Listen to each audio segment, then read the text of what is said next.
حضرت ابو سعید خدری رضی اللہ عنہ سے منقول ہے کہ عالم 40,000 ہیں۔ یہ دنیا مشرق سے مغرب تک ایک عالم ہے، باقی اس کے سوا ہیں۔ اسی طرح حضرت مقاتل رحمۃ اللہ علیہ امام تفسیر سے منقول ہے کہ عالم 80,000 ہیں۔ اس پر جو یہ شبہ کیا جاتا تھا کہ خلا میں انسانی مزاج کے مناسب ہوا نہیں ہوتی، اس لیے انسان یا کوئی حیوان وہاں زندہ نہیں رہ سکتا، امام رازی رحمۃ اللہ علیہ نے اس کا یہ جواب دیا ہے کہ یہ کیا ضروری ہے کہ اس عالم سے خارج خلا میں جو دوسرے عالم کے باشندے ہوں ان کا مزاج بھی ہمارے عالم کے باشندوں کی طرح ہو جو خلا میں زندہ نہ رہ سکیں؟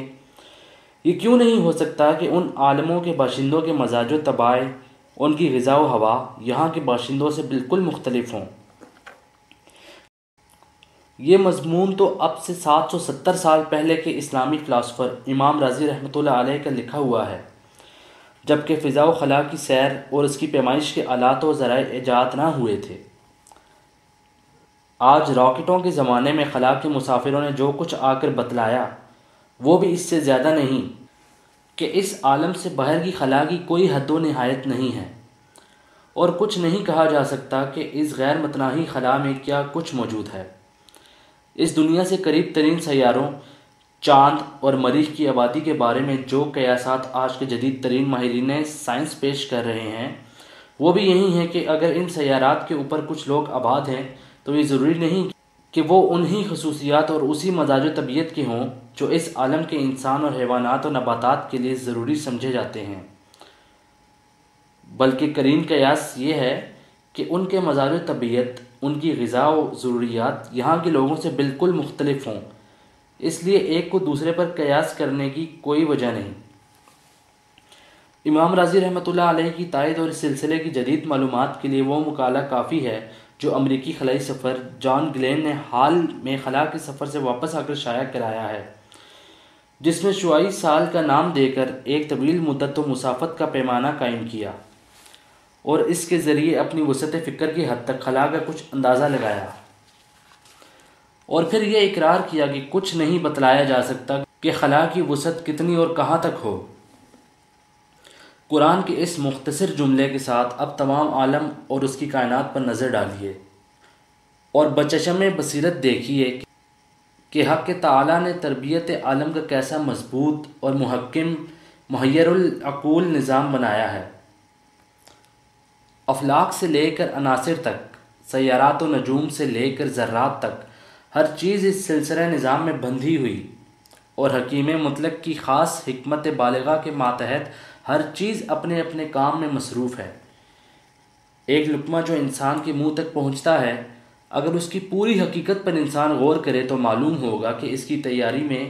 آسمان و زمین کی تمام قوتیں اور کروڑوں انسانوں اور جانوروں کی محنتیں شامل ہیں۔ سارے عالم کی قوتیں مہینوں مصروف خدمت رہیں جب یہ لقمہ تیار ہوا، اور یہ سب کچھ اس لیے ہے کہ انسان اس میں غور و تدبر سے کام لے اور سمجھے کہ اللہ تعالیٰ نے آسمان سے لے کر زمین تک اپنی تمام مخلوقات کو اس کی خدمت میں لگا رکھا ہے، تو جس ہستی کو اس نے مخدوم کائنات بنا رکھا ہے وہ بھی بیکار و بیہودہ نہیں ہو سکتی، اس کا بھی کوئی کام ہوگا، اس کے ذمہ بھی کوئی خدمت ہوگی۔ قرآن کریم نے انسانی مقصد حیات کو اس آیت میں واضح فرمایا ہے۔ ترجمہ: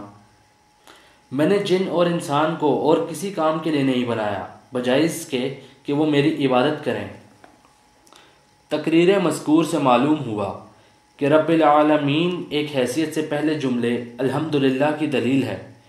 کہ جب تمام کائنات کی تربیت و پرورش کی ذمہ دار صرف ایک ذات اللہ تعالیٰ کی ہے تو حمد و ثنا کی حقیقی مستحق بھی وہی ذات ہو سکتی ہے۔ اس لیے پہلی آیت الحمدللہ رب العالمین میں حمد و ثنا کے ساتھ ایمان کے سب سے پہلے رکن توحید باری تعالیٰ کا بیان بھی مؤثر انداز میں آ گیا۔ دوسری آیت میں صفت رحمت کا ذکر بلفظ صفت رحمان و رحیم کیا گیا ہے۔ یہ دونوں صیغے مبالغہ کے ہیں جن میں رحمت خداوندی کی وسعت و کثرت اور کمال کا بیان ہے۔ اس صفت کا ذکر کرنے میں شاید اس طرف اشارہ ہے کہ یہ تمام کائنات و مخلوقات کی تربیت اور پرورش کی ذمہ داری جو حق تعالیٰ نے اپنے ذمہ لے رکھی ہے وہ کسی اپنی ضرورت یا دباؤ اور مجبوری سے نہیں بلکہ یہ سب کچھ اس کی صفت رحمت کا تقاضا ہے۔ اگر پوری کائنات نہ ہو تو اس کا کچھ نقصان نہیں، اور ہو جائے تو اس پر کچھ بار نہیں۔